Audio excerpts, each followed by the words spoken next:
Salut, c'est Circodeur. Dans différentes situations, il est plus intéressant de mettre au point ou de mettre sur pied un formulaire à plusieurs étapes. Par exemple, plutôt que lorsque vous faites votre formulaire, de venir de remplir toutes les informations, nom, prénom, tout ça en un seul bloc, il serait intéressant de le remplir étape par étape. Eh bien, de quoi est-ce que je parle? Tout de suite la démo.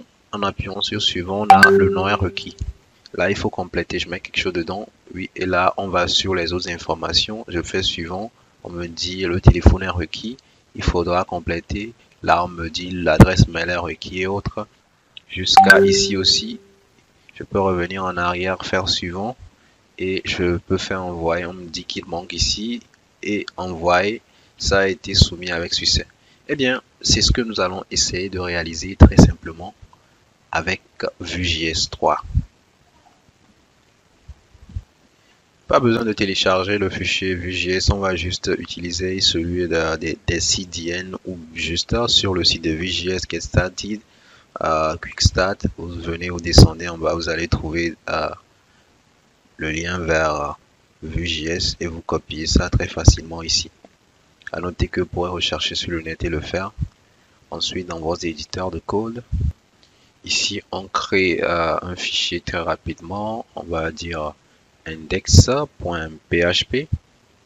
non, index.html rapidement. Ensuite, HTML, ici 5, on génère tout ça. On crée une div. Ensuite, on vient ici, on colle notre lien. En même temps, on va écrire des scripts dans cette partie. Et là, on met sur pied notre formulaire. Ici, on va lui donner un ID. ID égale à vous donner ce que vous voulez. Je peux dire app par défaut ou quelque chose de ce genre. Je sauvegarde. Ensuite, je crée 3 sections. Vous pouvez organiser ça d'une autre façon, il n'y a pas de souci. Le but étant de faire ce qui se fait ici. H3 rapidement, je peux dire étape 1. Étape 1. Ensuite, je peux dupliquer ça très rapidement. Étape 2. Étape 3. Et un peu plus bas, je vais créer mes boutons. Les boutons que j'avais créés suivant, précédent. On a le bouton suivant. Ensuite, on duplique. On a précédent.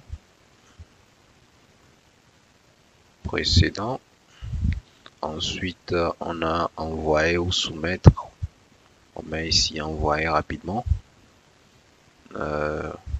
Déjà à ce niveau, on peut mettre un input de type test. On peut donner un nom, un ID. Pour le moment, on laisse comme ça.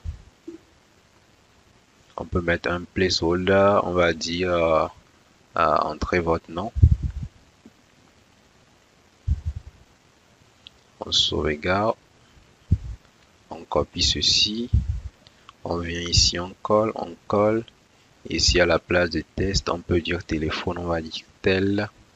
Entrez votre téléphone.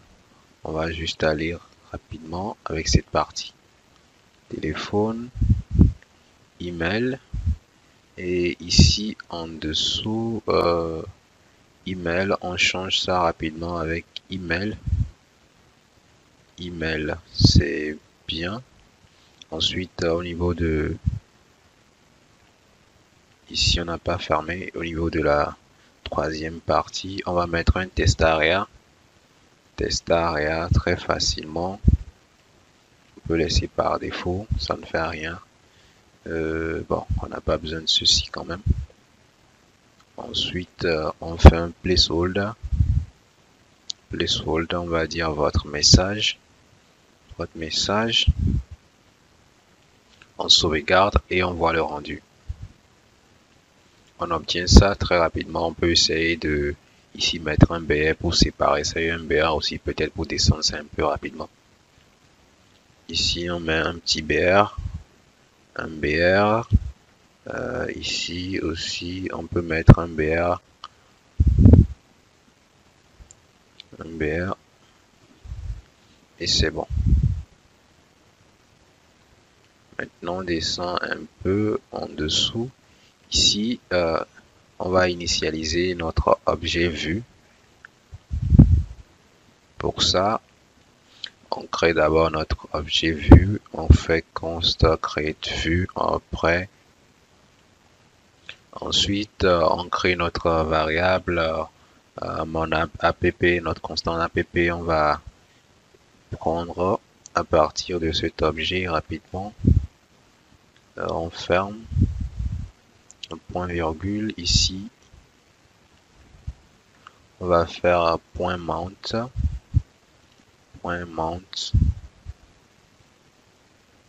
On va lui passer l'ID de notre formulaire CAPP rapidement. On met le dièse, un peu comme au niveau de jQuery, on met l'ID. Ok, maintenant à ce niveau, on va lui donner EL, 2 points. Maintenant, on fait la même chose, on donne notre objet l'ID de notre formulaire. Ensuite, on fait data qui va nous retourner des variables ici. Return, ici, on va créer un objet forme, notre variable ici, on va l'appeler forme, qui sera en fait un objet. Ici, on peut dire name, 2 points, on va l'initialiser à nul, virgule, on va dupliquer ça rapidement. Name, email, vous pouvez donner des noms en français si vous le désirez. Name, email, téléphone. Ensuite, téléphone ou phone, on va mettre phone ici rapidement. Ensuite, message, on sauvegarde ça. Ce qu'on peut essayer de faire, on peut vérifier si cette librairie ou ce fichier était déjà chargé. Mais déjà à ce niveau, c'est ça. Ensuite, après avoir fait ça, on vient au niveau de section. Le premier, on va mettre une condition veif.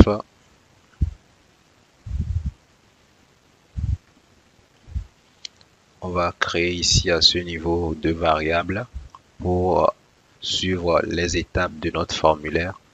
On va dire step 2 points qui prend la valeur 1. Ensuite, on va dire total step ou bien étape totale ou bien ensemble. Ça va juste être le nombre d'étapes que contient notre formulaire. Ici, c'est 3. Libre à vous de créer 4 ou 5. Après, il faudra compléter cela rapidement. Ici, 3. Donc, je retourne un peu en haut. Un peu plus au-dessus. Ici, veif, je vais dire si la variable step est égale à 1, il faut afficher ceci, section. Donc, je retourne maintenant au niveau du second, de la seconde section. Je dis si ma variable step est égale à 2, il faut afficher cette section. Et en dernier, si ma variable step est égale à 3, il faut afficher ceci. Ok, là c'est déjà bon. Et qu'est-ce qu'on va faire ici au niveau des boutons? On va leur dire, déjà on va voir le rendu. On actualise rapidement.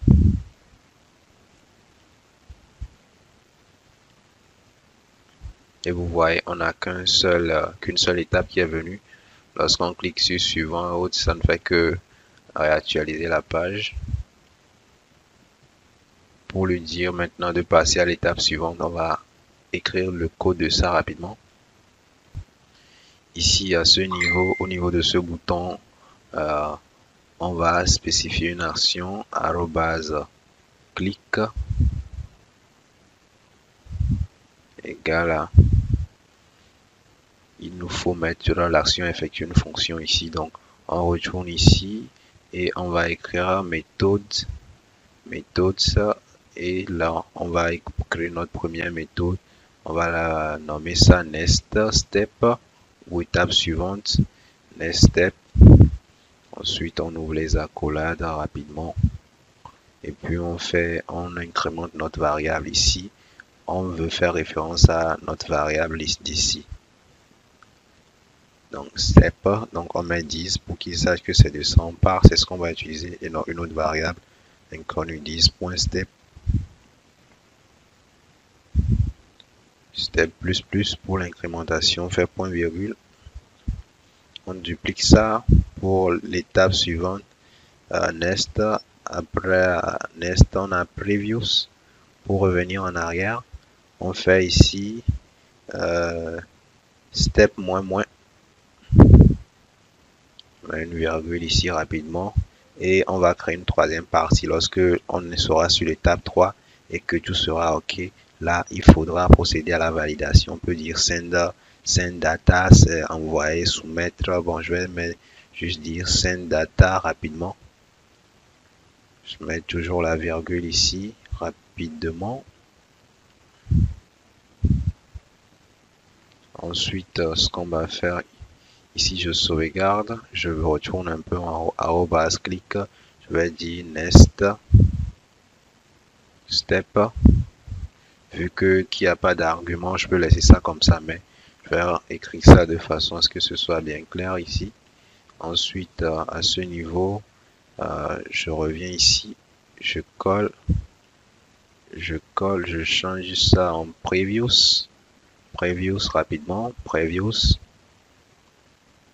Ensuite, previous, on a ici send data, on sauvegarde et on va regarder dans notre navigateur pour voir ce qui se passe. Ici, j'ai pas fermé. Tout est bien fermé, vérifié. Je réactualise ma page. Je clique sur suivant. Ici, oui, par défaut, les boutons ont leurs actions. Donc, quand tu cliques dessus, on va le dire dans notre code. Je ne peux pas utiliser l'action par défaut. On fait @click.prevent pour annuler l'action par défaut. Je copie, je colle, je sauvegarde. On réactualise la page rapidement et on clique. C'est bon, suivant. Précédent aussi marche. On va faire suivant. Vous voyez que ça n'a plus de sens. Donc, ce qu'on devait lui dire lorsque tu arrives sur la page 3, si l'étape est égale à 3, il faut t'arrêter là, tu ne peux plus continuer. On va mettre cette condition rapidement. Ici, on va écrire notre condition. On va lui dire veif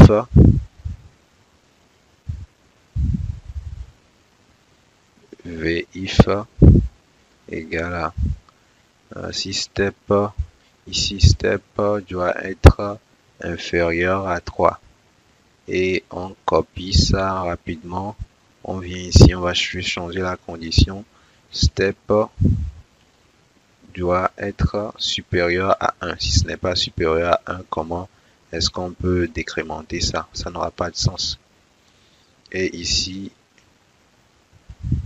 on laisse ça comme ça pour le moment.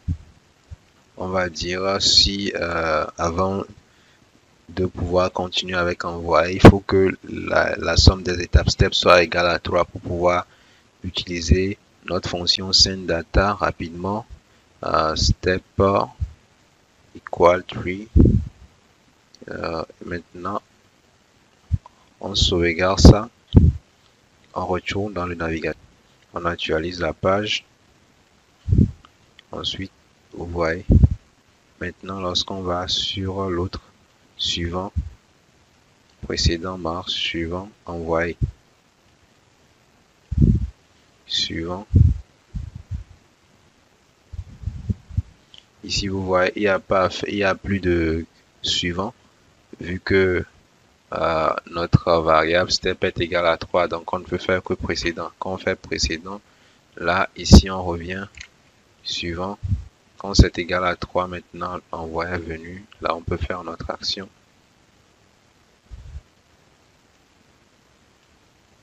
C'est déjà bon. Vous pouvez le constater si au niveau de envoyer, on a décrémenté ça. On aurait juste pu mettre un message. On va mettre juste une alerte ici. Données envoyées avec succès. On sauvegarde ça. Et maintenant, ce que nous allons faire, nous allons procéder à la validation. Lorsque le champ ici, le premier est vide, ici, si la personne n'a rien entré comme son nom, ça ne doit pas pouvoir continuer. On doit pouvoir bloquer ça. Ce qu'on va faire ici, on va écrire ici pour que tout se passe sans qu'on ait à gérer ça. Se fasse de façon réelle. On va introduire vmodel qui est égal à, ici on va donner un identifiant forme.name ici. Ici je copie ça, l'id forme.name. Ensuite à ce niveau, au niveau des autres parties, on refait la même chose, forme.ici téléphone. On va faire form.phone, on donne le nom rapidement. Ensuite, ici au niveau de l'adresse email, on va juste dire form.email. Ici, form.email, on donne pour ID form.email. Ici aussi, on va donner pour identifiant, ce qui est à noter que on donne la même chose pour le vmodel identifiant rapidement. Vous pourrez nommer ça comme vous voulez.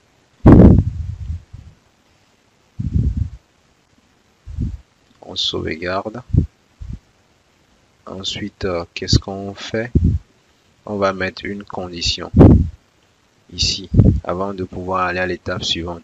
If, par exemple, vu qu'on référençait variable form.name à form.name ici, form.name ici, pour accéder à cet élément, il faudra écrire le nom de la variable point, l'autre la propriété ici form.name. If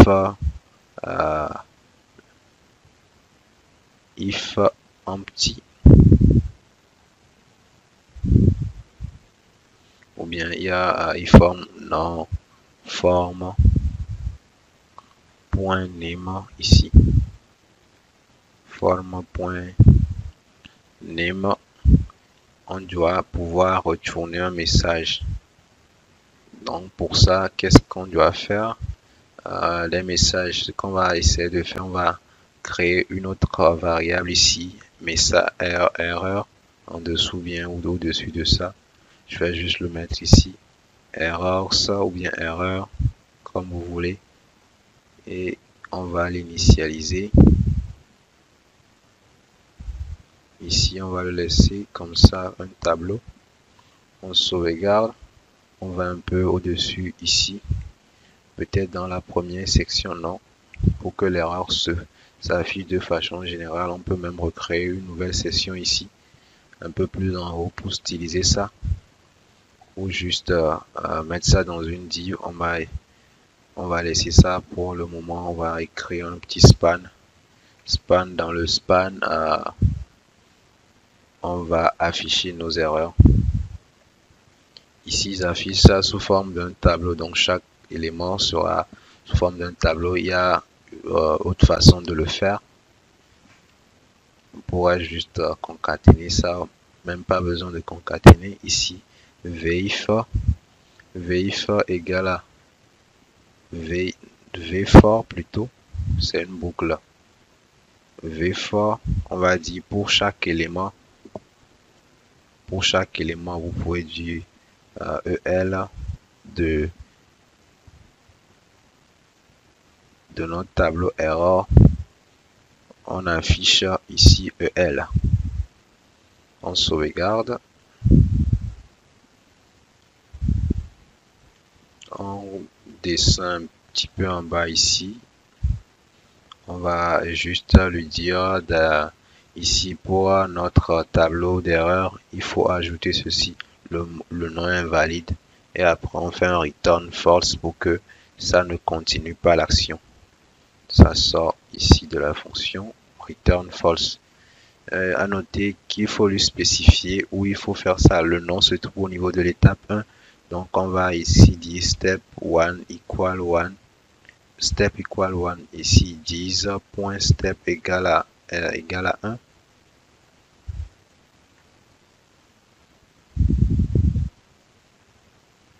Donc c'est ça si 10.step égale à 1. Si form.name est vide, on retourne ça, on sauvegarde, on essaie. Actualiser la page rapidement.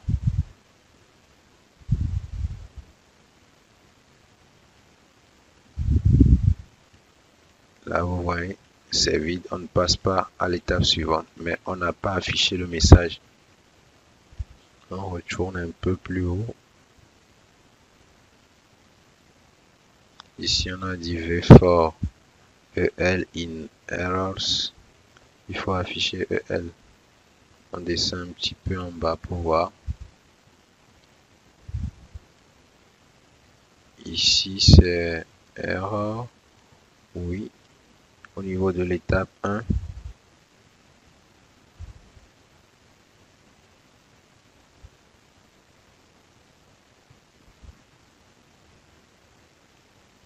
Ici, je vais voir.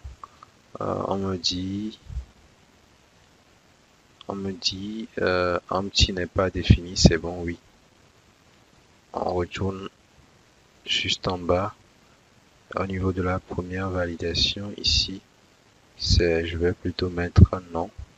Form.name, on sauvegarde. On réactualise la page rapidement. Et là, j'appuie sur suivant. On me dit form.name n'est toujours pas défini. Ici, ligne 53, c'est bon. Ici, oui, il manque le 10 très rapidement qui va corriger ça. On va en profiter en même temps pour implémenter les autres. Au niveau de l'étape 2, ici on va dire si step égale à 2 ou on est à la seconde étape, 10.formName form.phone. Si c'est égal, si c'est vide, on ajoute le téléphone est requis. Le téléphone est requis. De même, on va refaire une nouvelle condition si form.email est vide. On va dire l'email est requis.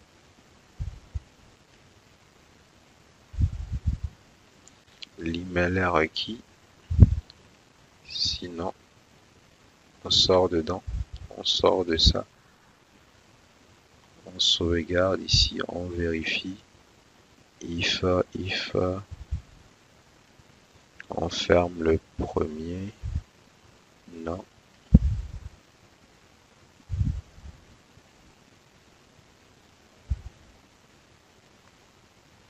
Ici, il manque une accolade. Très rapidement. C'est bon. On sauvegarde et on refait le test. On réactualise ça très rapidement. On clique dessus. C'est bon. Le nom est requis. À noter que ce qu'on aurait dû faire ici, c'est réinitialiser ça à chaque fois que l'erreur, l'on clique dessus, va réinitialiser ça.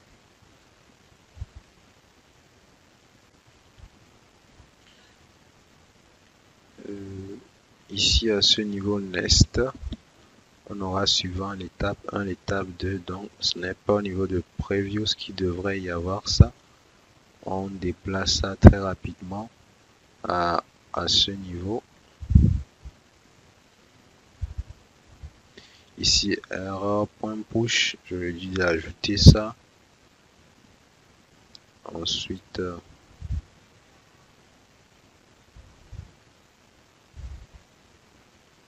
avant ça, je peux juste dire 10.error.nul. Avant ici, si là dedans c'est qu'il y a une erreur, donc il va vider les anciens avant de continuer. Je sauvegarde. Je réactualise ma page.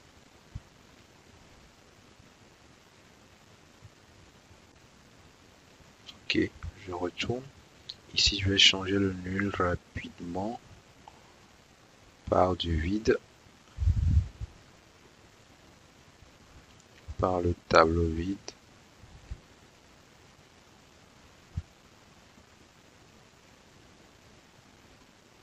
Ici, on remplace tout ça par des tableaux vides.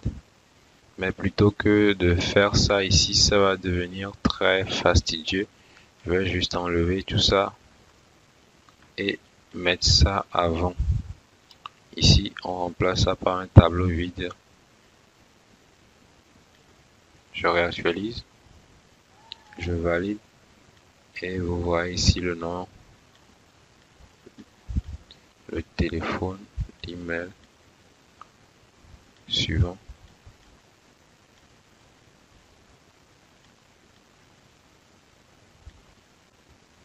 L'email est requis. Suivant, c'est l'étape précédente.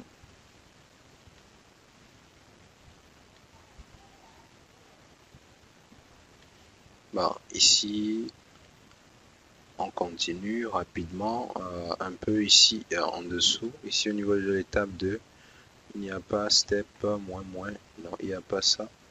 Ensuite, maintenant que tout est fait, on va juste ici afficher le message. C'est bon.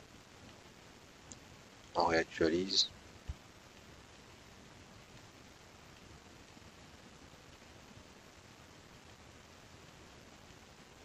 Ici, étape 3, on fait envoyer. Étape 3, on devait faire aussi une validation. On duplique ceci rapidement. On copie ça. Si c'est égal à étape 3, étape 1, étape 3, si point message est vide, tu dis le message est requis, le message est requis. On retourne un peu à ce niveau, on copie ça, vmodel, on vient coller ça rapidement à ce niveau, vmodel, ici ce sera form.message. On sauvegarde et on réactualise, on complète. Suivant, on fait envoyer, il dit le message est requis en entre. Maintenant, on va aller sur Bootstrap. Je me rends rapidement sur le site de Bootstrap et puis je télécharge. Je copie très rapidement le lien de Bootstrap 5. Ici, vous pouvez mettre le 4 comme vous voulez. Et ensuite, au niveau de mon éditeur, dans le header, je colle ça. On vient changer les classes ici des différents éléments. Ici, rapidement, je vais ajouter une classe. Ensuite, je vais donner une marge à ce niveau.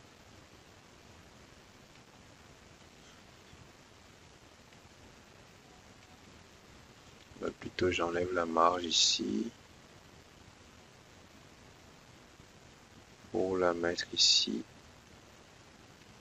Ici, au niveau de chaque H3, je vais mettre une classe H3.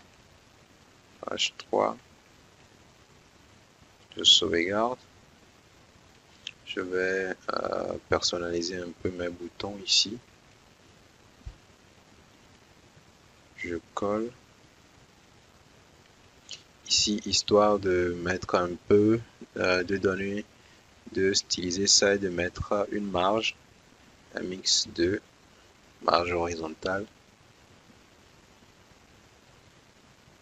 Je vais aussi ajouter un titre à notre formulaire pour qu'il ne soit pas vide et ajouter aussi une classe ici. Ici, on a ajouté juste une div avec un H1 BG info. Ici, une classe contenant test time 4. On défile un peu plus en bas. Je vais ajouter au niveau des inputs un form control input, on a ça ici. 2, 3 et 4. 2, 3 déjà c'est bon. Je peux aussi mettre un ici, il n'y a pas de souci. Je vais mettre classe égale à forme, contrôle. Je sauvegarde. Je réactualise la page. Et là, vous venez de voir, on a l'étape 1 ici. Lorsqu'on clique sur suivant, le nom est requis. On va mettre quelque chose dedans. Ici, suivant. Le téléphone est requis. On va mettre ça ici. L'email est requis. On met ça. Et on voit le message est requis. Et c'est bon. On va donner un peu de marge pour finaliser cela. Un peu de marge au niveau des sections. On fait 1, 2. Hop, c'est bon. On peut descendre un peu plus en dessous. On sauvegarde et on teste. On donne une marge un peu plus à ce niveau. Au niveau de notre formulaire. C'est bon. On sauvegarde. Ici, on peut vérifier si tout est OK. Des marges ont été données. On procède au test. J'actualise. C'est bon. Certains d'entre vous diront qu'on n'a pas le même effet que ceci, un peu comme chaque case. Pour obtenir quelque chose de ce genre, on retourne au niveau du code. Très rapidement, là où j'ai mis push ici, si je veux, je peux aussi changer celui-ci. Au lieu de mettre push, je vais juste venir ici, effacer ces mettre égal et supprimer.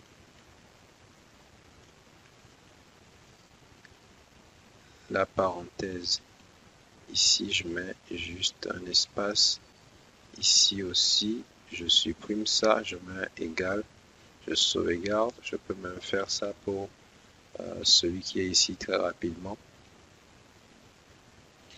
Pour obtenir le même effet, on va laisser ça et tester. Là, on retourne à ce qu'on fait, on réactualise, on a ça. Ensuite, vous pouvez voir, on a cet effet. On a, oui, l'effet qu'on voulait envoyer. Le message est requis. Ici, on peut corriger ça rapidement. À ce niveau, il y a toujours notre push. On peut toujours le changer égal.